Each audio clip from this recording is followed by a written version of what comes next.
Today on my very messy bench is an IBM PS2 8556. This has been a bit of an ongoing project because I've been waiting for various bits and pieces to arrive. The longest to arrive thing was the actual memory, because when I got it there was none. Previous owner took it all out. The story with this thing is that it was completely dead on arrival. The power supply was completely dead. That had a couple of severely leaking capacitors on the output section, and that dead shorted the double diode on the output of the transformer there. It also had a shorted SMD capacitor on the underside of the PWM controller, so that wasn't starting up either. So I've got the power supply working, and then I moved my attention to the motherboard, and that had quite a bit of corrosion. Both of these EEPROM sockets were heavily corroded. The system BIOS and also the SCSI controller one, which is hiding in there somewhere, they've both been replaced. The real-time clock chip was heavily corroded. That's a brand new one. The other issue with that was that the battery positive via was actually disconnected, so I've actually added a bodge wire in there as well through the via using a micro drill, so it's basically invisible. It has a functional battery now. I've recapped this board as well as the MCA riser. And yeah, so this board wasn't operating at all. I determined that the BIOS chip wasn't being accessed at all. Neither was the bus transceivers that actually connect it to the CPU bus, so something was seriously wrong there. And with some back probing, I discovered that the signal or the operation of these and that BIOS EEPROM is actually from the main system controller. I found half a dozen disconnected legs on that system controller QFP on the right hand side there.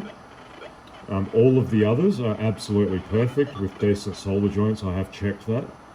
And then I got the machine to the point of booting or wanting to boot from the reference disk, and it was throwing a 113 error every time it tried to read from the floppy drive. And then I had another closer look at this QFP and discovered another 6 pins that weren't connected properly on the right hand side. So basically that entire right hand side of that QFP needed to be reflowed. I haven't cleaned the flux off there yet, that's next, and then I will reinstall little shields to protect its little fragile pins. I've made a custom floppy drive cable to be able to use my GoTech to be able to use the reference disk and get this thing operational. This is one of those systems that actually must have a hard drive, and it sets up a system partition in the final 3 megabytes of the hard drive. Fortunately, I had a SCSI hard drive sitting around, and it needs to be configured to ID 6, otherwise it doesn't want to know you. So once that's configured to ID 6, you get the usual error code to do with not having the system partition, but with the reference disk you can fix that. That's all pretty self-explanatory. So that is all fully operational now. And as you can hear, of course, Duke Nukem is running. I have installed DOS on that hard drive, and gotta love IBM, the SCSI hard drive. It just works. Once it's configured, it just works. You boot from the MS-DOS disk, installation disk, and it finds the hard drive, formats it, installs everything. It just works. Can't complain about that at all. Now I do have a 604 error with this floppy emulator. This is only temporary, just to get things tested and working. It's not 100% happy with the cable I've made.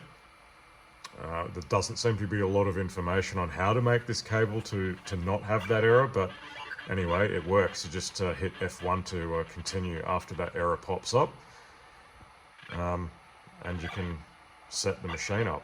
I might actually put Windows 3.1 on here next, just for amusement. Yeah, so this has been highly successful. bit of a challenge at times, but yeah, it's all working. I do need to get the case sorted out next, and presumably the floppy drive will need to be refurbished, but that's to be expected, really. It did come with a 2.88 meg drive, which is kind of interesting. I've never had one of those before. But yeah, it's working off the GoTech. And yes, that is normal to connect the bodged cable like this through in the 40-pin connector. You don't need to use those connectors on the right there. Anyway, I shall continue messing around with this, but all in all, it's working well. Just give you a demonstration of the pain in the butt boot procedure. Because I have this self-made floppy cable set up at the moment, I have this persistent 604 error. There's actually nothing I can do about that, but fortunately I can just continue on. That's not the only step. It's going to come up with that error again, but fortunately I can actually continue past that again by just hitting the F1 key. This is only a 386SX, I think 20 or 25, I can't see it at the moment. So, horrifically slow, but it does the job, I guess, for vintage DOS gaming. It's currently got 16 megs of memory, so this high-mem test takes friggin' ages. Eventually it'll finish. There we go. And I've just installed Windows on here as well. Let's see what that runs like. That old mechanical Connor 170 meg hard drive. That's surely not going to live long. I've got a PS2 optical mouse connected, so it's absolutely smooth as silk to operate.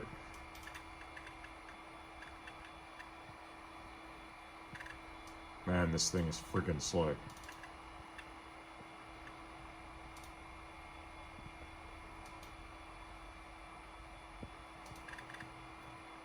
That's not very exciting. Whatever. Actually, let's get an idea of how slow it is by running the infamous flying Windows.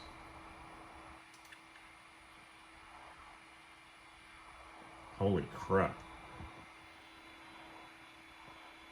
Yeah, so this thing's on par with like a 286, a slow 286 at that, and it's really not helped by the garbage onboard display adapter that IBM used. That onboard VGA is utterly terrible. But, you know, it was only a business machine back in the day. But at least it's working. I don't know what else to try in here. The most important application in the world, solitaire. Yeah, it's usable. Bearing in mind, I haven't actually installed any drivers or anything. I don't know that you need to, but anyway, it's just a proof of concept to show that it's working. Which it is. Let's call that a success. And if you're curious, that is what MSD looks like on a genuine IBM.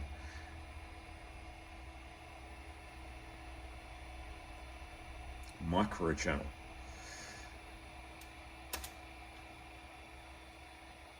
What is the IRQ status?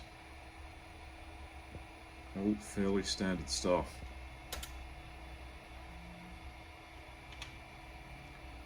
IBM XGA video adapter. Maybe it would be worth finding some drivers for this thing. I might try and do that. Anyway, you get the picture. It's working. And that is a 16550 UART, so at least this serial port is capable of decent speeds to get data on this machine. So that'll happily work up to 115,500 baud. So that's probably the easiest way to get data on this, rather than crappy floppy disks. At some stage it might end up with a MC IDE adapter, but anyway, this machine's not mine. I'm just fixing it for a friend, so we'll see what he does.